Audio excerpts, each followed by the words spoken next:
je pars de Rabanal del Camino et je m'en vais à Ponferrada. This way, in the left. J'informe un pèlerin qui cherche le bon chemin. C'est, comme on dit, l'entraide très amicale sur le chemin. Alors je voulais vous montrer le splendide paysage de la montagne, pas encore galicienne, mais la montagne qu'on monte pour aller à la fameuse croix de fer, la Cruz del Ferro. Pour ceux qui n'ont pas vu mes vidéos précédentes, la Cruz del Ferro, la croix de fer, est un endroit symbolique sur lequel on dépose une petite roche qui symbolise le poids de la vie, ou les tracas de la vie. En fait, on peut lui donner le sens qu'on veut. Ce que je voulais vous dire aussi, c'est qu'il y a eu déjà du vandalisme sur cette croix parce qu'il n'y a personne pour surveiller. C'est un lieu au milieu de nulle part. Et c'est un grand poteau avec une croix de fer juste en haut. On a déjà volé évidemment la croix. C'est des choses qui peuvent arriver. Mais on a déjà même brisé le poteau. Ça me dépasse. Alors, c'est la petite histoire de la croix de fer. Et à côté de la croix de fer, il y a une petite chapelle. Vous allez voir. Et elle existe des années 80 seulement. Mais elle est fermée. Je ne sais pas pourquoi. Comme beaucoup d'églises en Espagne, elles sont fermées. Pourquoi la chapelle, il y a une chapelle qui laisse fermer. Qui pourrait offrir la possibilité aux gens d'aller dans la chapelle. Et peut-être qu'ils ont peur que les gens squattent et viennent dormir dans la chapelle. Ce que font en France les gens, parce qu'il y a des chapelles en France et les gens dorment dans les chapelles et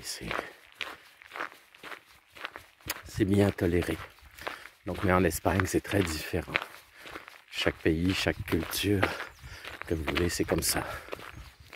Une petite anecdote. Cette étape que je suis en train de faire, qui est partie mais depuis 2-3 jours, là, les 2-3 étapes, et celle d'aujourd'hui, jusqu'à Ponferrada, il n'y avait rien. Il n'y avait pas d'albergue. On parle des années 80. Parce que le Camino de Compostelle, Camino Frances, a revécu et a connu ses lettres de noblesse dernièrement dans les années 2000, à partir des années 2000. Donc, dans les années 80, il n'y avait rien. On faisait plus de 50 km. Et comment les gens faisaient? Ben, ils devaient dormir en bivouac. Et les villages comme celui où je viens de passer la nuit, qui est Rabanal del Camino, et le prochain, Fonsagrada, je pense, ben, ils existent. Ben, Fonsagrada était une ville en ruine, un village complètement en ruine, donc abandonné. Et là maintenant, il n'y a que des albergues. Et celle que le village où je viens de dormir, ben, c'était un village moribond. Alors, voyez comment les choses changent en mieux grâce au Camino. Alors, comme on est en altitude, la végétation change, même si c'est très beau. Et il y a ces petites fleurs mauves, ces petits bosquets de fleurs mauves qui apparaissent et qui sont très jolies le long du chemin, qui nous guide de façon très joli le long de notre chemin.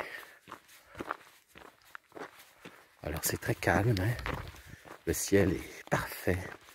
La dernière fois que j'ai fait ce chemin-là pour aller à la Cruz del Ferro, il pleuvait.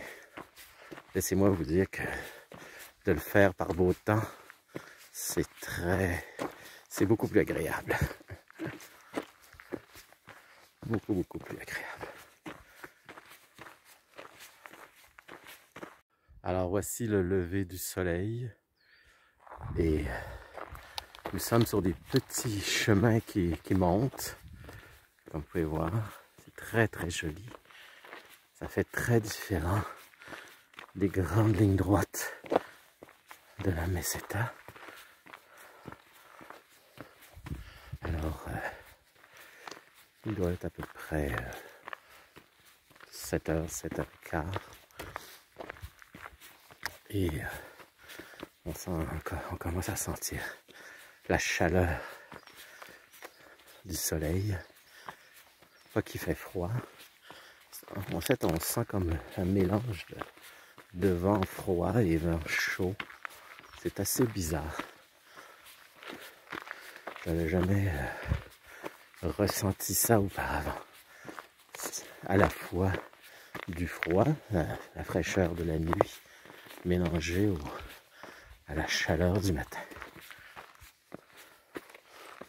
Alors voici une première vue imprenable sur la montagne. Que c'est beau. Comme disait Jean Ferrat, que la montagne est belle.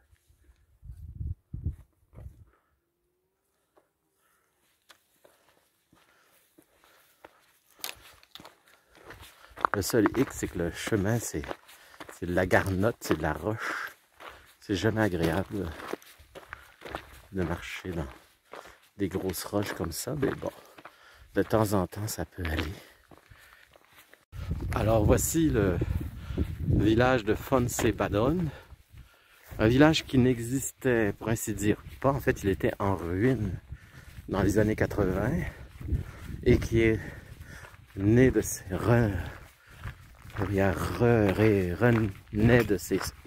réapparu de ses cendres et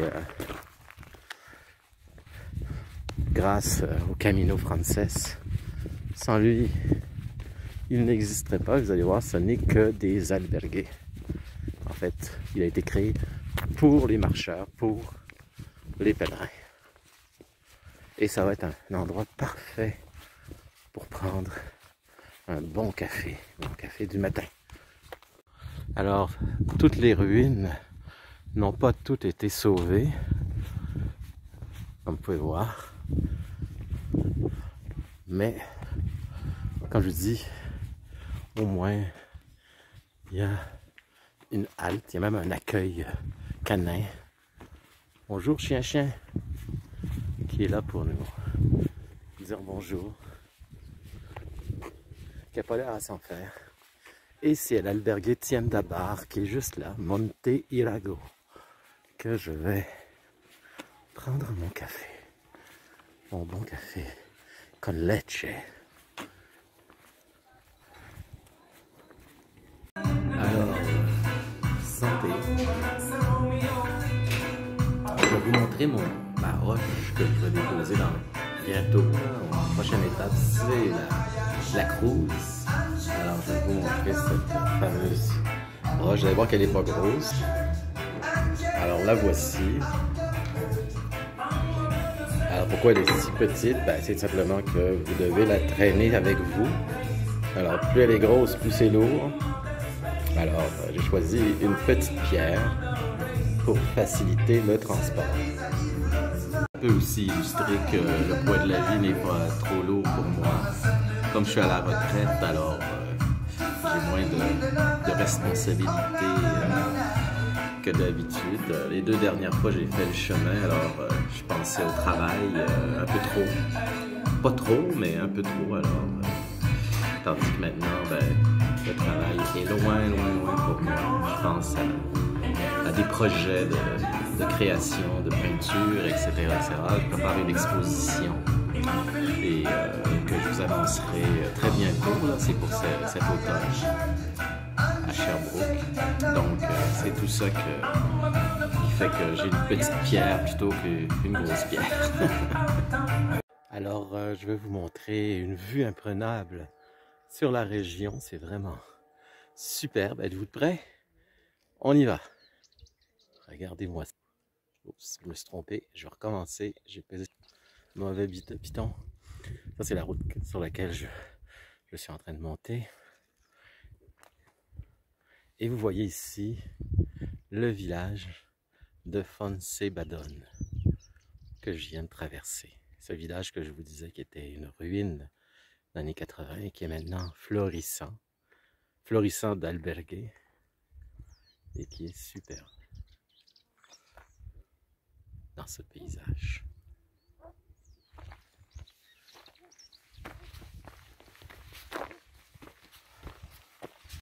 Alors voici la fameuse croix de fer où je vais aller déposer ma petite roche sans plus tarder. Alors, vous voyez déjà il y a du monde.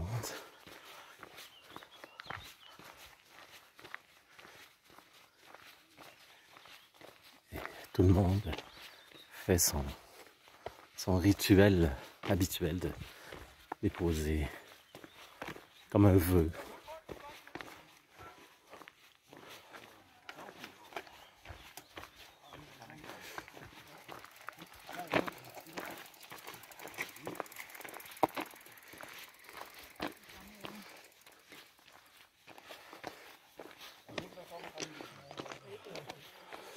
Vous voyez, c'est ça la croix de fer. Elle n'est pas si grosse. Alors il y en a qui déposent des roches avec des inscriptions, des objets. Vous voyez ici, il y a une étiquette comme un œuf de cristal. Oh, pardonnez.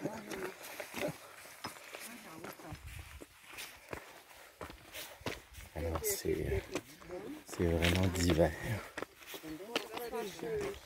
Il y en a même qui lancent des bulles, des offrandes qui se volatilisent. Vous voyez ici, alors ça c'est ma roche que je vais mettre, qui est tombée ici. Là. Je vais la mettre dans le tronc. Alors, il y en a qui mettent même des étiquettes, un plaster. Alors, ma roche est tombée ici, parmi les autres roches. Il y a de l'encens. C'est vraiment multiple.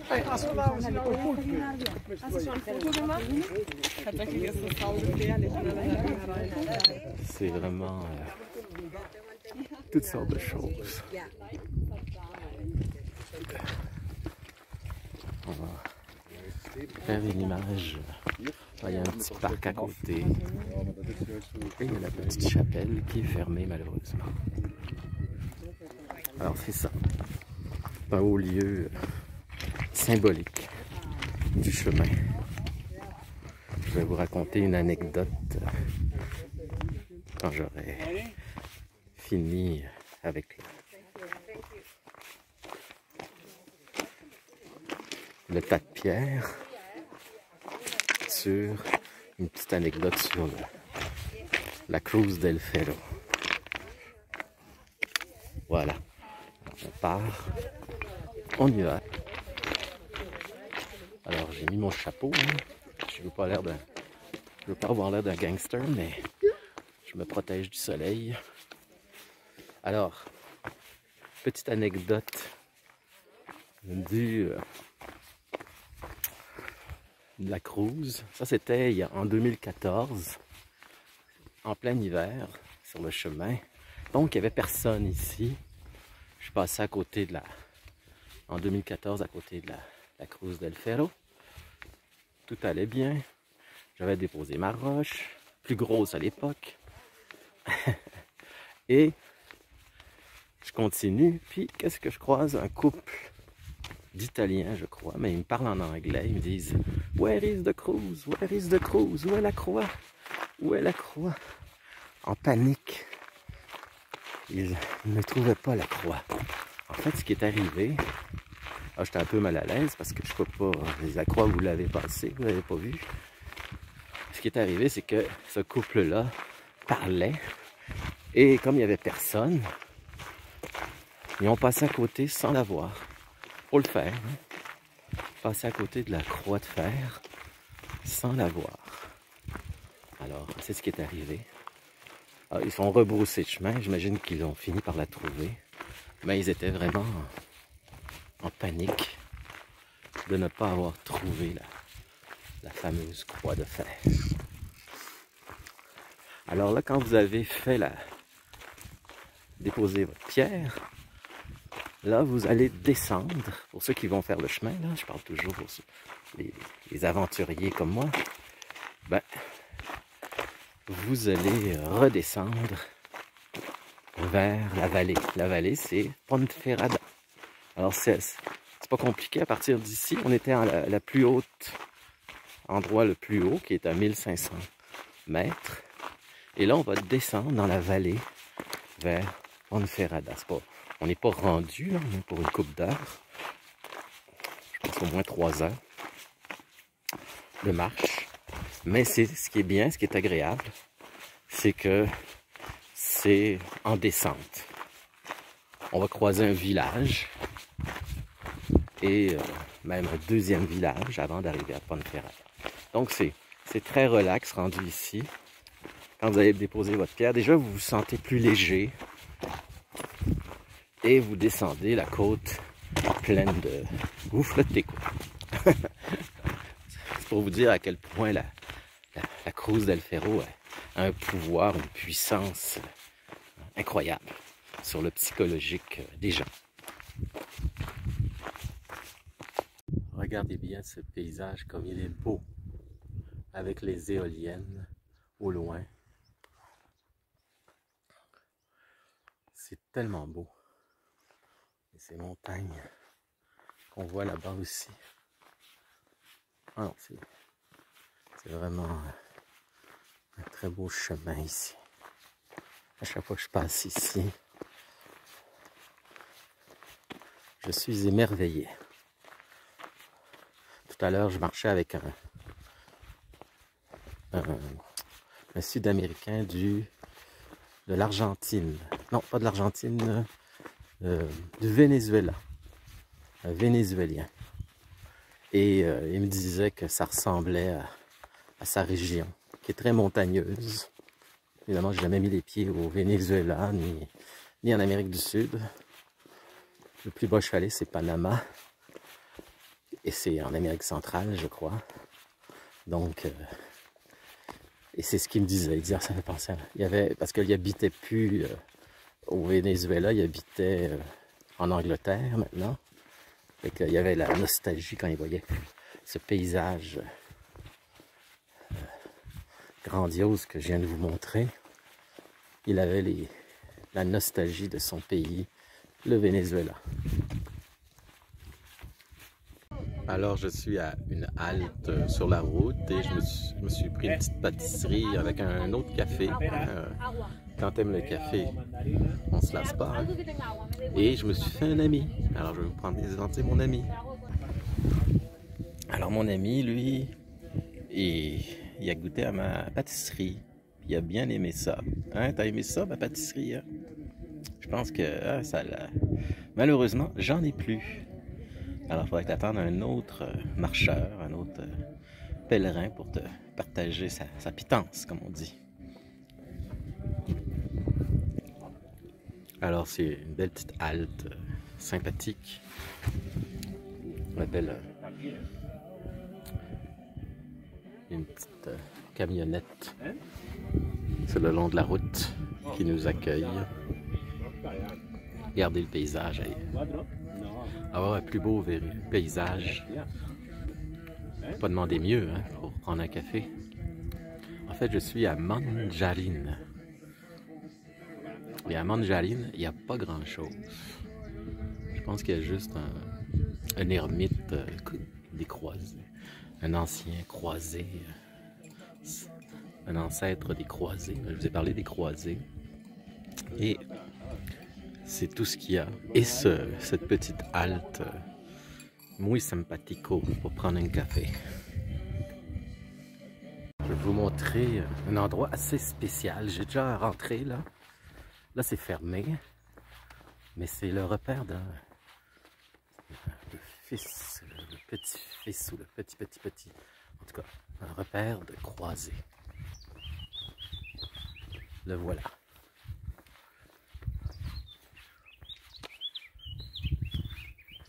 Là, ça a l'air abandonné. Je suis déjà rentré, comme je vous l'ai dit, et ça fait peur. Les gens sont très gentils, mais étranges. Il y a comme un mythe autour du personnage que j'ai jamais rencontré, là, mais qui est propriétaire de cet endroit-là.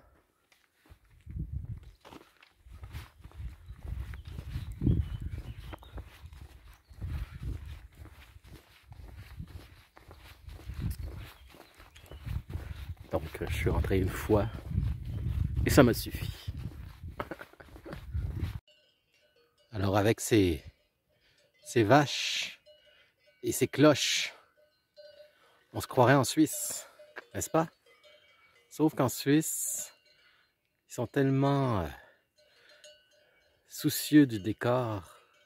Il n'y a pas d'antenne. S'il y a des antennes, elles sont bien discrètes. Alors ici, il y a une antenne de téléphone et des éoliennes. En Suisse, vous ne verrez pas d'éoliennes. Mais vous verrez des vaches.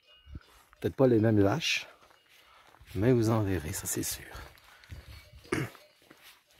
On dit même que les vaches ont les pattes arrière ou avant plus courtes pour être dans les côtes des montagnes plus facilement. Bon, c'est un mythe que ma mère me racontait. Ma mère est pas elle, mais sa mère, ma grand-mère était de Suisse.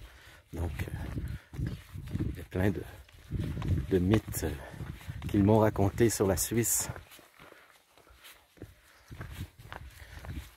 Je peux vous dire que j'y suis allé une fois et c'est vraiment très beau.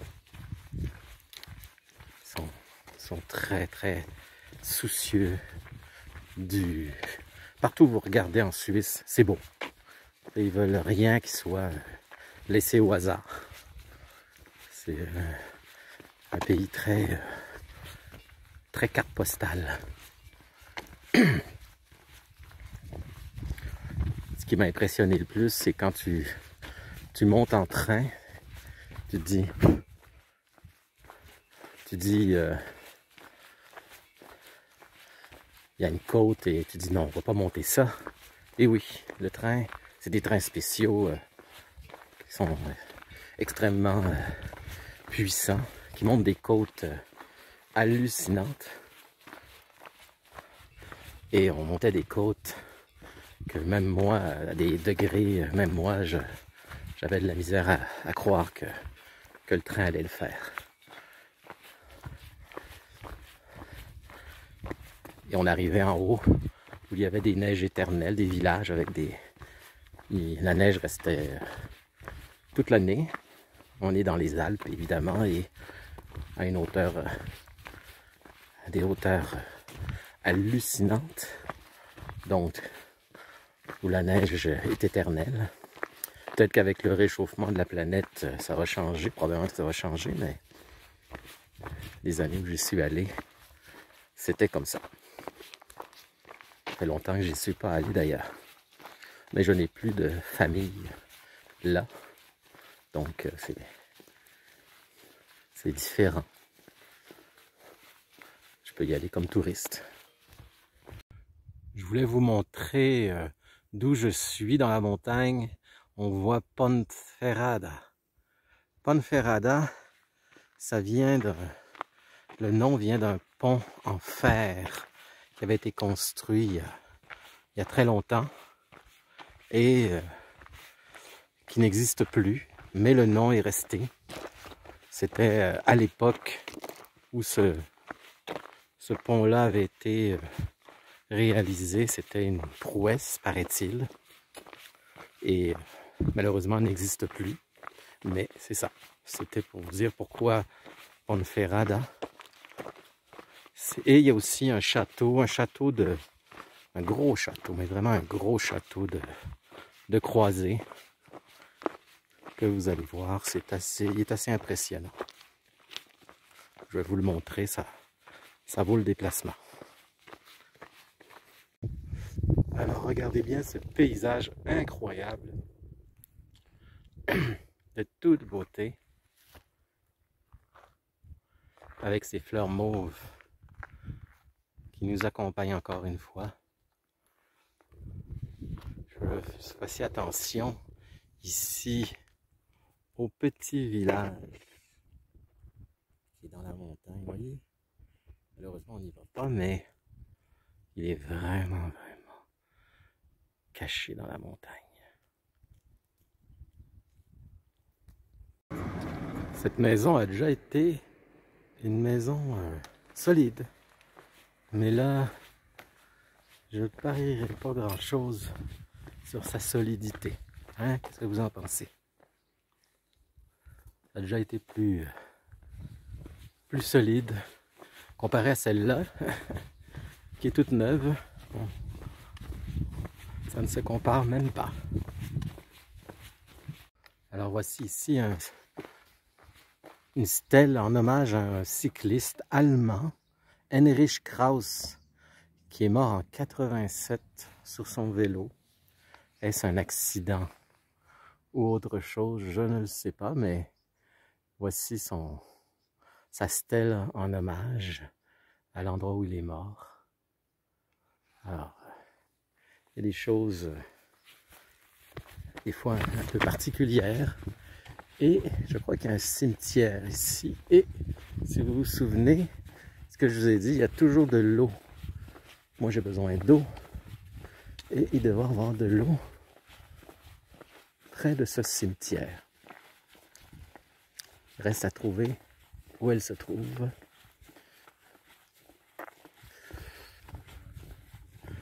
Je cherche.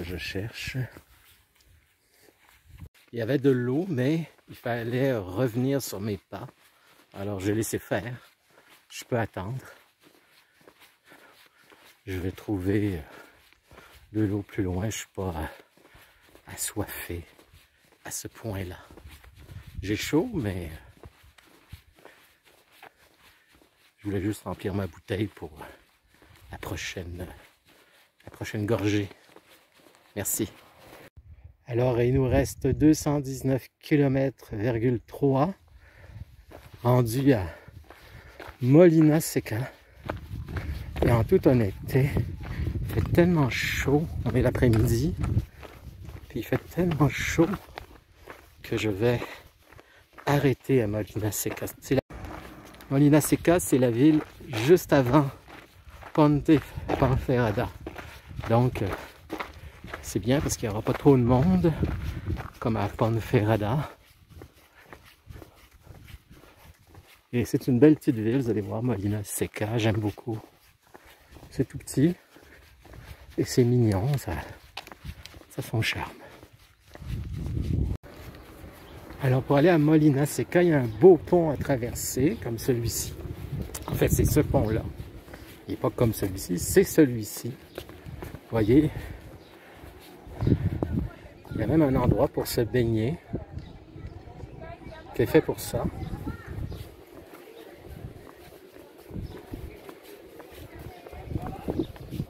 Vous voyez comme c'est beau.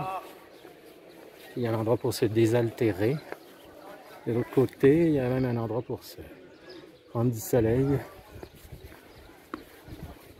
C'est quasiment une station balnéaire.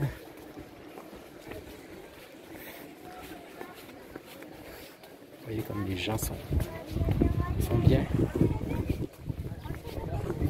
pendant qu'ils se baignent.